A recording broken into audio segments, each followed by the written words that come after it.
So today is Monday. So day off ko pala ngayon. Been taking my PTO sa work. Simula na naglilipat kami dito nga from apartment dito sa bahay.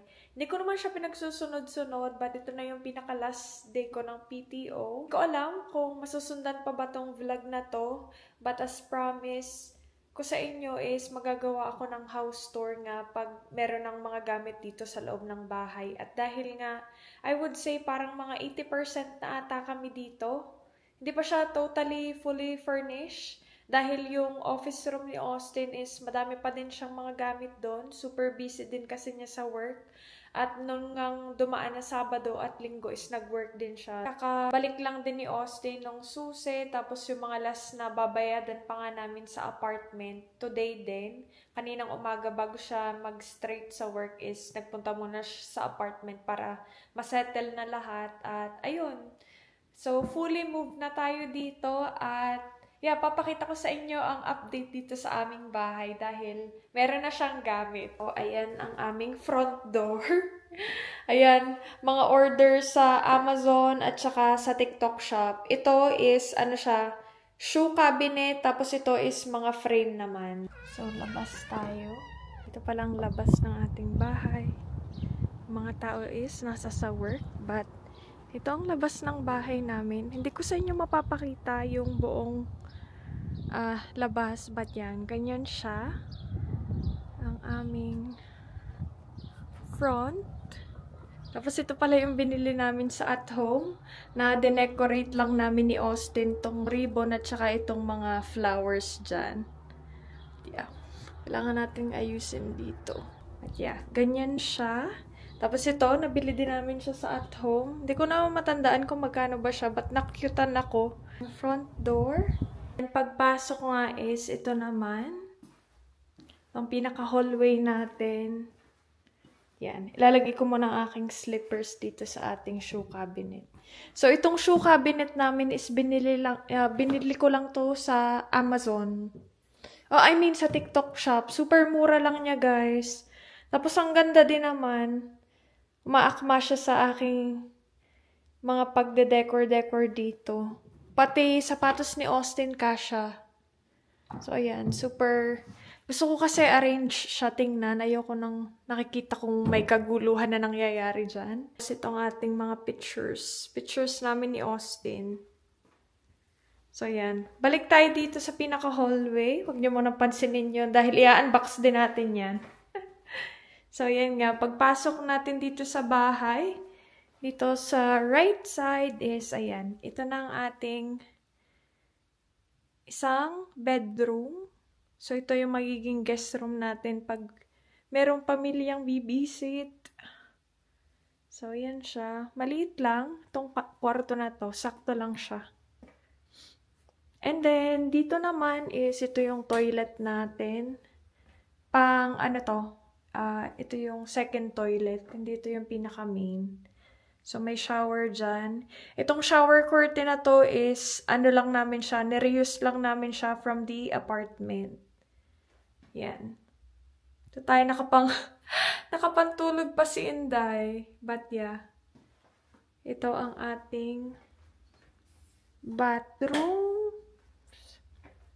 Tapos ito is yung office room pa ni Austin. Ayan. Madami pa kaming boxes na kailangang i-unbox. Tapos yun nga, ito is more on mga moving blankets. So, di namin alam kung saan pa namin siya ilalagay. But, we're thinking on buying a drawer para sa ganyan. Dahil wala nga kaming linen closet. But yeah, medyo magulo pa siya. Printer, nandoon din. And then, dito is itong ang pinakita ko sa inyo. Galing siyang TikTok shop. Parang $140, $150 lang yung bili ko dyan. Super mura lang niya. Initially, dapat yung bibili namin is yung sa Amazon na $400. Pero nakita ko to, sabi ko kay Austin, ito na lang para mas mura. Alam nyo naman tayo. Tapos ito yung nasa sa apartment din. Ito ata is binili namin siya sa Home Goods. Ito is from IKEA naman. So, yan. Nandito yung mga sombrero ni Austin. Ayan. Nakatiklop siya dyan. Kasi yan, ito din is from Home Goods. Balik tayo dito. Tapos itong door na to is papunta siya sa aming garage. Don't judge dahil super gulo ng garage namin talaga. Pati ito siya ngayon. Ayan. Magulo pa din. Ayun, yung inassemble namin ni Austin. Hindi pa siya totally fixed, but ayun, medyo malapit naman na. Mga toolbox ni Austin and few more boxes din dito. Ang balak namin is, ayan nga, ito is yung mga gym equipment, yun yung elliptical. Tapos dito namin ipapark yung aming kotse, yung Corolla. So yan, hopefully fix na namin to para ma-park na namin siya sa loob. Yeah. And then, dito naman is itong aking office room. Ayan, super sakto lang din niya. Two monitors. Ayan, super simple lang. Wala naman masyado mapapakita dyan. And then, ito is ang ating laundry area. So, ito is yung sunod naming balak ni Austin na project. Dahil, ayan, nakabili na kami. Sa Lowe's ata namin to nabili. If hindi ako nagkakamali. Tapos, dineliver nila. Sila na din nag-assemble. But yeah, hindi ako mapakali pag mayroong mga ganito-ganito ako nakikita. So, sabi ko kay Austin, either i-stack namin siya. Yung, kumbaga, paano siya, itong pinaka-dryer is ilalagay namin sa taas. Nitong washer, katulad nung ano namin sa apartment, yung setup namin sa apartment para sana makapag-install siya dito ng cabinets. Or, ikikip na lang namin siya as is na ganyan, tapos magagawa siya dito ng cabinet or mag-install siya dito ng cabinets. Dahil ayan, wala nga tayong cabinets at wala akong mapaglagyan ng mga ganun. Yeah, so ayan, pag natin dito is, ito naman ang ating, ayun nga yung from IKEA, tapos itong ating kitchen. Yan, super gustong-gusto ko guys, itong ating countertop. Yung color niya is para siyang may brown na black, tapos parang cream, ganun. Basta parang iba siya sa personal pag titingnan mo kaysa sa camera, but super gustong-gusto ko tong color na to. Ayan nga, ang ating kitchen. Reuse lang lahat ng gamit namin dito. Nakita nyo naman na to sa aming apartment din, at saka doon sa lumang bahay namin nga din. Mga air fryer. Kaya na din natin yung magnets namin. Yan. Super okay naman siya. At ang ating pantry, meron na ding laman. Konti pa lang yung laman. But yan. Super nakaka-happy itong pantry dahil yan. Sabi ni Austin, maliit pa daw to. But this is our first ever pantry.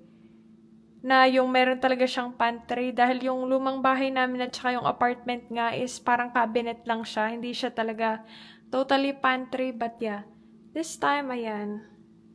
Katuwa dahil, ayan, meron na tayong papaglagyan din ng mga ganyan. Tapos dito din yung ating tubig. But yeah. So, ayan. Kailangan pa natin mag-grocery. And then, ito is, nabili namin siya sa Kirkland. Super gustong-gusto ko din tong frame na to. And then, ito is, sa lumang bahay pa din namin siya sa California. Na, bili namin to sa Amazon. And then, yung pot is, parang sa at home na ata namin nabili yun. Yeah, pakita ko din sa inyo mamaya yung labas. Wala naman masyadong nagbago sa labas. Inilagay lang namin yung bigay ng kapatid ni Austin na smoker dahil bumili siya ng bago, so binigay na lang sa amin to. So super bet na bet dahil hindi na namin kailangang bumili nga din. Tapos meron pa nga din kami na yung last owner nitong bahay na to is iniwan niya yung pinaka, anong tawag dito, grill.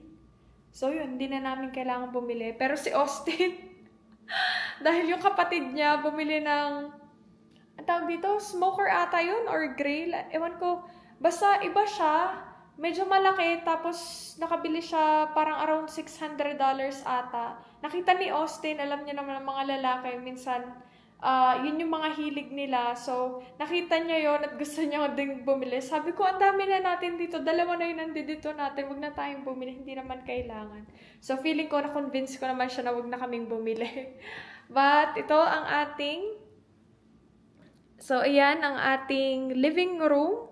So, itong couch na to is... Ito yung pinakakauna-unahan naming furniture ni Austin na binili together. Nabili namin siya, naka-sale din siya. Di ko na matandaan kung saan, but ayan. Nireuse lang namin siya, tapos itong IKEA table nga din. Sale din namin siya nabili.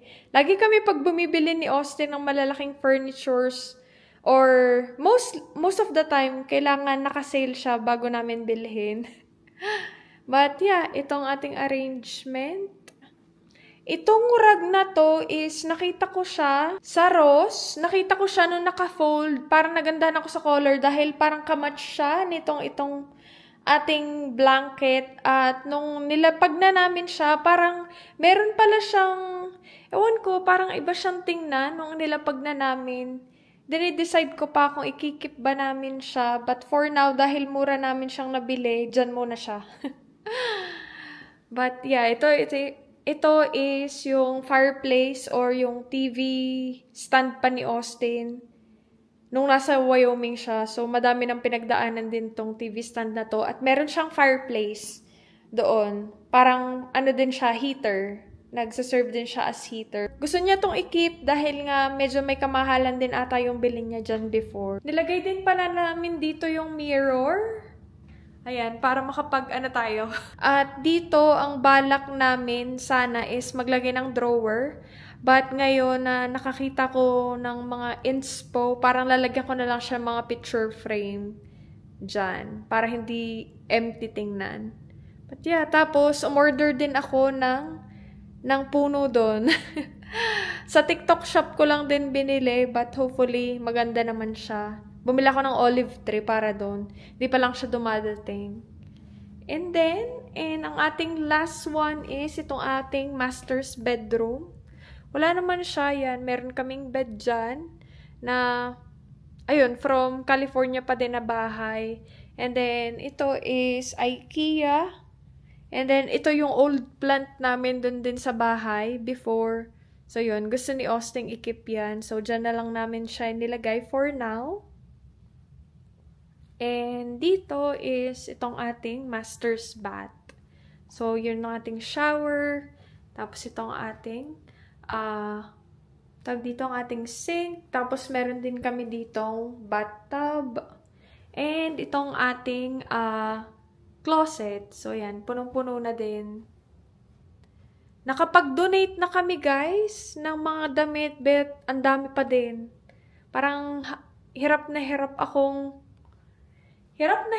mag-let go ng mga damit dahil sabi ko, kahit hindi ko siya sinusuot, feeling ko masusuot ko pa siya sa ibang panahon or sa next time. So, nahihirapan talaga akong mag-let go ng damit. Kayo din ba ganun? Yan ang ating mga kapitbahay. Ating quick update sa bahay. We're so happy dito sa bahay na to. Super gustong-gusto ko lahat. Para dahil ako nga din talaga yung pumili nitong bahay na to. Tapos nung nakita ni Austin, parang nagdadalawang isip siya kung bibilihin nga din ba namin to. Dahil, ayun nga, supposedly, dapat bibili kami or magbibuild kami ng bahay dito mismo. Tapos pa ata niya is either September or October. But, nung nakita ko tong bahay na to, tapos, nga din, mas gusto ko yung neighborhood na to dahil mas mukha siyang lively, mas madaming greens, dahil yung iba kasing mga neighborhood, there's nothing wrong naman doon, na puro rock siya, but parang mas prefer ko yung mga, ang makikita natin is yung mga damo-damo. Yung meron siyang grass, tapos meron nga ding mga puno-puno.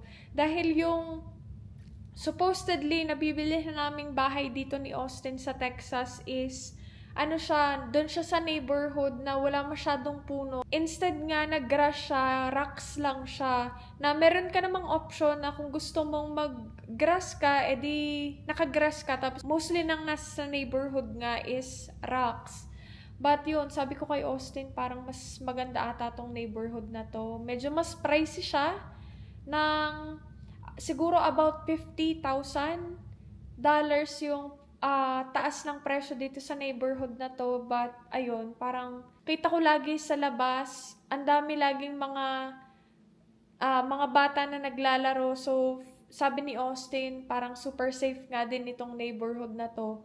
Dahil, ayun daw yung indicator if safe ba yung neighborhood, if makakita ka ng mga batang nasa labas naglalaro, or kaya merong mga random people na maglalakad-lakad or magja-jogging lang around sa neighborhood.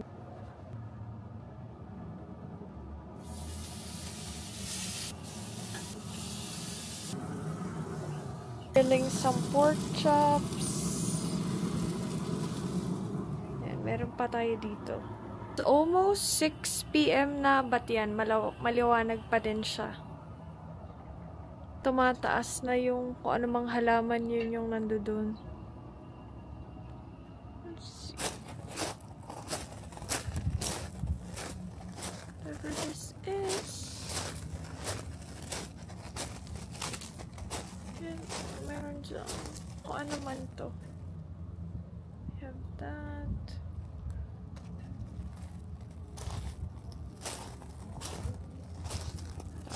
Bahay. Tapos meron ding dong pintuan palabas. Palang ating grilled pork. Parang nasa outingan na tayo nito. Then this is my food, and then ayan, toyo, lime, and then some chilies, and this is Austin. My food.